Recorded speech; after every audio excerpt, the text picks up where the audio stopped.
Bonjour à tous, c'est Lisa de Silhouette France. Aujourd'hui, on se retrouve pour créer ensemble cette boîte qui n'est autre qu'une carte de vœux. Pour réaliser cette boîte, vous allez avoir besoin de papier un peu cartonné de type cardstock, comme celui-ci. Vous allez aussi avoir besoin de feuilles de papier cartonné d'une autre couleur. Vous allez aussi avoir besoin de pompons pour la décoration, de colle pour assembler les différentes parties, mais aussi de votre silhouette. Et ici on a choisi de travailler avec la caméo.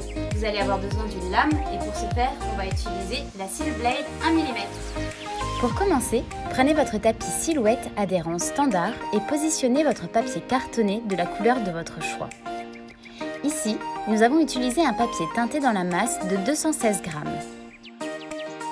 Concernant la lame, nous avons utilisé la nouvelle lame Seal Blade 1 mm que l'on règle manuellement en tournant la petite bague à son extrémité. Si vous n'avez pas de Seal Blade 1 mm, vous pouvez tout à fait utiliser l'Autoblade fourni avec votre machine sans problème. Pour connaître les réglages de la lame et lancer la découpe, ouvrez Silhouette Studio. Commencez par aller chercher votre design dans votre bibliothèque. Ici, toutes les parties du design sont groupées ensemble. Vous pouvez aussi remarquer qu'il y a un design prévu pour les silhouettes caméo et un design prévu pour les silhouettes portrait. Ici, nous avons une silhouette caméo.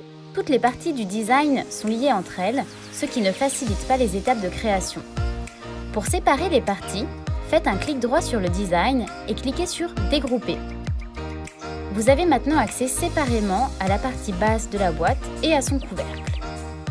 Une fois la première partie du design bien placée, vous pouvez cliquer sur « Envoyer ». Concernant les réglages, je vais commencer par dire à la machine que je vais découper un papier de type cardstock ordinaire. Silhouette Studio propose alors des réglages prédéfinis qui sont adaptés au cardstock de la marque Silhouette. Si vous n'utilisez pas de papier de la marque Silhouette, nous vous conseillons tout de même de vous baser sur ces réglages pour faire un test, puis ensuite d'adapter les paramètres en fonction du résultat. Une fois cela fait, lancez le test de découpe afin de vérifier que vos réglages soient efficaces.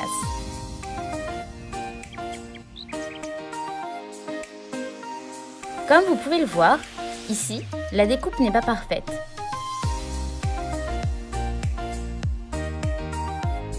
On retourne donc sur Silhouette Studio afin d'augmenter la force et le nombre de passages.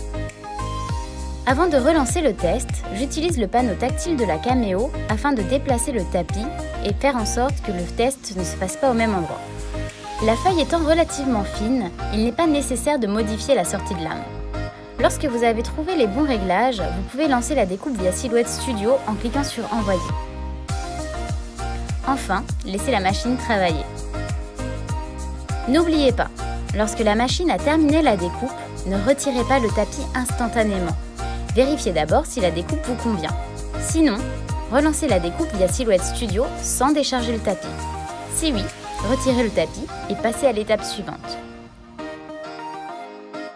Écheniez la création en retirant du tapis le surplus de papier et retirez délicatement votre découpe. À présent, on passe au couvercle de la boîte. Nous avons ici choisi un magnifique cardstock rose pailleté qui va très bien avec le bleu de notre boîte.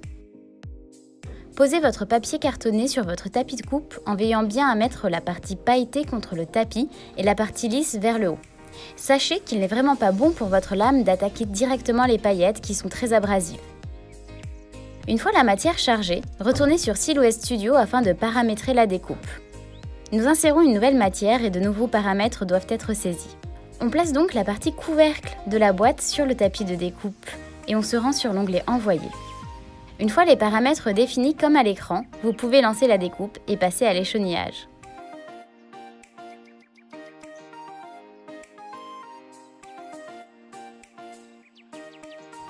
Et maintenant, c'est parti pour le collage et l'assemblage.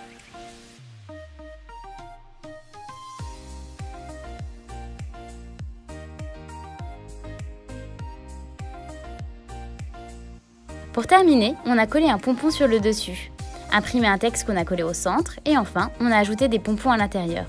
Bien sûr, s'il y a des gourmands parmi vous, n'hésitez pas à ajouter quelques bonbons. Et voilà, cette vidéo est à présent terminée. Toute l'équipe de Silhouette France espère que ce petit tuto vous sera utile. N'oubliez pas de nous suivre sur les réseaux sociaux pour une dose quotidienne d'inspiration. Vous pouvez aussi liker cette vidéo et vous abonner à notre chaîne. En attendant, on vous attend dans les commentaires pour répondre à vos questions.